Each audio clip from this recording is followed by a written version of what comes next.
اس آیت مبارکہ کی تفسیر لکھتے ہوئے جو اس کے معرف کو بیان فرمایا ہے، اس میں ایک یہ بھی بات لکھی ہے کہ فَاذْكُرُونِي أَذْكُرْكُمْ کے معنی یہ ہیں یا اس کے معرف یہ ہیں کہ انسان خوشی کے دنوں میں اللہ کو نہ بھولے اور غم کے دنوں میں اللہ تجھے نہیں بھلائے گا۔ تو جب اللہ بولو ہم خوشی کے ایام میں اللہ کو بھلا دیتے ہیں تو پھر غم کے ایام کے اندر مخلوق خدا بندے کو بھلا دیتی ہے۔ کیوں؟ مخلوق تو تبھی یاد کرے گی جب اللہ یاد کرے گا۔ فَاذْكُرُونِي أَذْكُرْكُمْ۔ جب انسان پھر اندر سے ٹوٹ جاتا ہے، اب اس وقت یا اس مقام پہ آ کے اسے کسی سہارے کی ضرورت ہوتی ہے کہ کوئی اس کو دو بول میٹھے بولنے والا مل جائے، کوئی سہارا دینے والا مل جائے، کوئی اس کا ہاتھ تھامنے والا، کوئی ایسا سہارا مل جائے جس کا دامن وہ تھام لے تو اس دلدل سے نکل آئے۔ تو جب ان حالات کے اندر کوئی اس کی مدد کرتا ہے تو وہ اس کے لیے کیا بن جاتا ہے؟ مسیحا بن جاتا ہے۔ اب وہ کوئی بھی سبب ہو سکتا ہے، وہ انسان بھی ہو سکتا ہے، کوئی وظیفہ بھی ہو سکتا ہے، ٹھیک ہے، یا کوئی اور سبب بھی ہو سکتا ہے جو اس کو اس بور کے اندر سے نکال دے۔ تو جب انسان مایوسی کے اندر گر جائے، ہر طرف سے حالات جو ہے وہ ناموافق ہو جائیں، کہیں امید کی کرن نظر نہ آئے، تو میں کیا کہتا ہوتا ہوں کہ جب کوئی نظر نہیں آتا تو تب رب نظر آتا ہے۔ جب کوئی نظر نہیں آتا تو پھر رب نظر آتا ہے، تو جب سب نظر آتے ہیں تو پھر تب رب نظر نہیں آتا۔ یہی بات میں نے پہلے کی ہے دوسرے طریقے کے ساتھ کہ جب خوشی ہوتی ہے تو رب بھول جاتا ہے، جب غم ہوتے ہیں تو مخلوق بندے کو بھلا دیتی ہے، پھر رب یاد آتا ہے لیکن مخلوق یاد نہیں کرتی، وہ پوچھتی بھی نہیں ہے کہ زندہ ہو یا مر گئے ہو۔ تو مایوسی کے اندر جو اللہ رب العزت کا قرآن انسان کو نئی زندگی دیتا ہے، وہ آیات مبارکہ جو ایک روح پھونک دیتی ہیں، ان تمام آیات کی جو امام ہے آیت وہ ہے وَلَسَوْفَ يُعْطِيكَ رَبُّكَ فَتَرْضَىٰ۔ حضرت علی رضی اللہ عنہ روایت کرتے ہیں کہ حضور علیہ الصلوۃ والسلام نے ارشاد فرمایا کہ میرے رب نے میرے پہ قرآن نازل کیا ہے، اس میں سے ایک آیت ہے جس کے اندر امید ہے، یعنی وہ سب سے بڑی آیت ہے امید کی، اور وہ آیت ہے وَلَسَوْفَ يُعْطِيكَ رَبُّكَ فَتَرْضَىٰ۔ اور میں نے اس آیت کو اپنی امت کے لیے قیامت والے دن کے لیے محفوظ کر لیا ہے، روک رکھا ہے کہ مجھے اپنے رب کی رحمت سے امید ہے کہ اس دن جب غم کی گھڑی ہوگی، پریشانی کی گھڑی ہوگی، افراتفری کی گھڑی جو ہے وہ ہوگی، تو اس وقت یہ ایک امید اللہ نے مجھے دلائی ہے کہ اللہ میری دعا کو میری امت کے حق میں قبول کرے گا، کہ میری شفاعت کو میری امت کے حق میں قبول کرے گا، جیسے میں اللہ سے مانگوں گا اللہ ویسے ہی مجھے عطا کرے گا، کیونکہ رب نے وعدہ کیا وَلَسَوْفَ يُعْطِيكَ رَبُّكَ فَتَرْضَىٰ۔ اے میرے محبوب ہم آپ کو اتنا عطا کریں گے کہ آپ راضی ہو جائیں گے۔ تو جب لوگوں سے پوچھا گیا، یعنی جو اہل علم ہیں ان سے پوچھا گیا کہ قرآن مجید فرقان حمید کی سب سے زیادہ امید والی آیت کون سی ہے، تو جو اہل علم ہیں انہوں نے کیا جواب دیا؟ قُلْ يَا عِبَادِيَ الَّذِينَ أَسْرَفُوا عَلَىٰ أَنفُسِهِمْ لَا تَقْنَطُوا مِن رَحْمَةِ اللَّهِ۔ اے میرے محبوب میرے بندوں کو فرما دیجئے اگر یہ اپنی جانوں کے اوپر ظلم کر بیٹھے ہیں، لا تقنطوا من رحمت اللہ، یہ میری رحمت سے مایوس نہ ہوں۔ حضرت ابو جعفر محمد بن علی رضی اللہ عنہ موجود تھے، جب کوفی یہ سوال کر رہے تھے تو آپ کھڑے ہو گئے، آپ نے فرمایا کہ یہ جواب درست نہیں ہے۔ قُلْ يَا عِبَادِيَ الَّذِينَ أَسْرَفُوا عَلَىٰ أَنفُسِهِمْ لَا تَقْنَطُوا مِن رَحْمَةِ اللَّهِ، یہ آیت امید کی ہے، یہ امید والی آیت ہے، لیکن آپ جو یہ کہہ رہے ہیں کہ سب سے زیادہ قرآن مجید فرقان حمید کے اندر امید والی آیت یہ ہے، یہ درست نہیں ہے۔ میں اہل بیت سے ہوں اور میں نے کیا سنا ہے یا میں کیا جانتا ہوں کہ سب سے زیادہ جو امید والی آیت ہے وہ آیت ہے وَلَسَوْفَ يُعْطِيكَ رَبُّكَ فَتَرْضَىٰ، کہ اللہ نے اپنے محبوب کے ساتھ وعدہ کیا ہے کہ ہم تجھے اتنا دیں گے کہ تجھے راضی کر دیں گے۔ تو اللہ اس کا پرتاؤ اللہ اپنے محبوب کی امت پہ بھی ڈالتا ہے کہ جب انسان امید کا دامن نہیں چھوڑتا، مایوس نہیں ہوتا، اللہ سے امیدیں لگائے رکھتا ہے، اللہ کی رحمت سے امیدیں رکھتا ہے، تو پھر ایک وقت آتا ہے کہ اللہ اتنا عطا کر دیتا ہے کہ بندہ رب کی عطا کے اوپر جو وہ راضی ہو جاتا ہے۔ شرط کیا ہے کہ وہ مایوس نہ ہو۔ اس لیے حضرت ابی بن کعب رضی اللہ عنہ روایت کیا ہے کہ جس نے سورہ والضحیٰ پڑھی، اللہ رب العزت اس کو جتنے دنیا میں یتیم ہیں اور مسکین ہیں ان کی تعداد کے برابر 10 نیکیاں عطا فرمائے گا. یعنی جتنے مسکین ہیں، جتنے یتیم ہیں، ہر یتیم کے اوپر 10 نیکیاں، ہر مسکین کے اوپر 10 نیکیاں. یا یوں سمجھ لو کہ جتنے دنیا بھر میں یتیم ہیں یا مسکین ہیں ان کی جتنی تعداد ہے اس کو 10 سے ضرب دو گے تو جو تعداد نکلے گی اس تعداد کے برابر اللہ نیکیاں عطا فرمائے گا. جو اپنے معمولات کے اندر سورہ والضحیٰ کو شامل کر لے گا پھر اللہ اس کو وہ نعمت عطا کرے گا جس سے کملی والا راضی ہوگا اور اس کی شفاعت کرے گا. جب اللہ کے نبی علیہ السلام کے اوپر وحی کا سلسلہ کچھ وقت کے لیے رک گیا، اب جو باتیں میں نے پہلے کہی ہیں ان کو ذہن میں رکھنا ہے، تو یہ بات سنیں گے تو آج کی بات مکمل ہو جائے گی. جب اللہ کے نبی علیہ السلام کے اوپر وحی کا سلسلہ کچھ وقت کے لیے اللہ نے ایک مصلحت کے تحت، حکمت کے تحت روک دیا تو کیا ہوا کہ پہلے پرایوں نے باتیں شروع کی. کنہوں نے؟ پرایوں نے، کفار مشرکین نے باتیں شروع کی. جب وہ سلسلہ رکا ہوا، اس کا دورانیہ، اللہ سے رابطے کا جو سلسلہ ہے وہ منقطع ہوا ہے، رکا ہوا ہے، اس کا دورانیہ جب بڑھ گیا تو آزمائش کیا ہو گئی؟ بڑھ گئی. اب اللہ کے نبی علیہ السلام مضطرب ہیں، پریشان ہیں، غم زدہ ہیں کہ اللہ سے رابطہ کیوں نہیں ہو رہا، آسمان سے خبر کیوں نہیں آ رہی، وہ فرشتہ یعنی جبریل دوبارہ کیوں نہیں آ رہا، وہی دوبارہ کیوں نہیں آ رہی.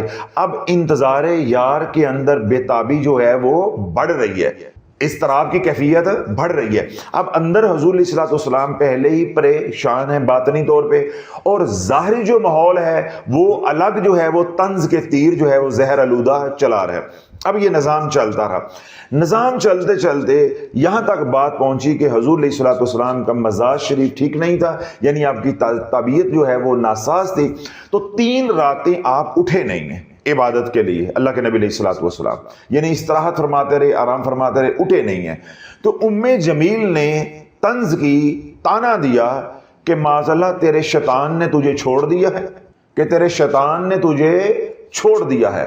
حلالو اب پرائے تو پہلے ہی بک بک کر رہے تھے، جب اپنوں نے بھی تانا دیا تو اللہ کے نبی علیہ السلام کا دل جو ہے وہ رنجیدہ ہو گیا. تو یہ بات ابھی میں نے تھوڑی دیر پہلے کہی ہے کہ جب بیٹی کا رشتہ دیکھنے کے لیے آتے ہیں 2 4 5 دفعہ جب انکار ہو جاتا ہے یا رشتہ یا منگنی ہو کے ٹوٹ جاتی ہے تو پرائے پہلے باتیں شروع کرتے ہیں، پھر رشتہ دار شروع ہو جاتے ہیں، پھر گھر والے بھی شروع ہو جاتے ہیں کہ یہ ہے ہی بدبخت ہے، اس کے نصیب ہی اچھے نہیں ہیں، اس کا نہیں ہونا کہیں پہ بھی. تو پھر اس بچی سے پوچھو کہ اس کے دل پہ کیا بیتتی ہے. تو اسی طرح اللہ اگر سورۃ والضحیٰ کا پس منظر شان نزول سمجھنا چاہتے ہو تو اللہ کے نبی علیہ السلام کی بارگاہ میں جا کے پوچھو کہ حضور علیہ السلام کے قلب اطہر پہ کیا بیتی تھی کہ جب پرایوں نے تانے دیے پھر اپنے بھی ساتھ شروع ہو گئے. تو جب اللہ کے نبی علیہ السلام رنجیدہ ہوئے تو اللہ نے حضور علیہ السلام کی ڈارس کو بندھانے کے لیے، ہمت جو ہے وہ بندھانے کے لیے اپنی رحمت نازل نہیں کی بلکہ موگے کھول دیے رحمت کے، اور رب نے قرآن اتارا اور اس کے اندر ایسا انداز کلام جو ہے وہ اپنایا کہ وہ سارا جو غم تھا حضور علیہ السلام کے قلب اطہر کے اندر، جس کی وجہ سے حضور علیہ السلام رنجیدہ تھے، اندر ہی اندر گھلتے جا رہے تھے، وہ سارا غم جو ہے 11 آیات نے غلط کر دیا، ختم کر دیا. اور رب نے قرآن اتارا والضحیٰ واللیل اذا سجا ما ودعک ربک وما قلی، ودعک ربک وما قلی. یہ کہتے ہیں کہ تو چھوڑ دیا ہے، تیرے رب نے تجھے چھوڑ دیا. ما ودعک ربک وما قلی، کس نے کہا ہے کہ ہم نے تجھے چھوڑ دیا ہے؟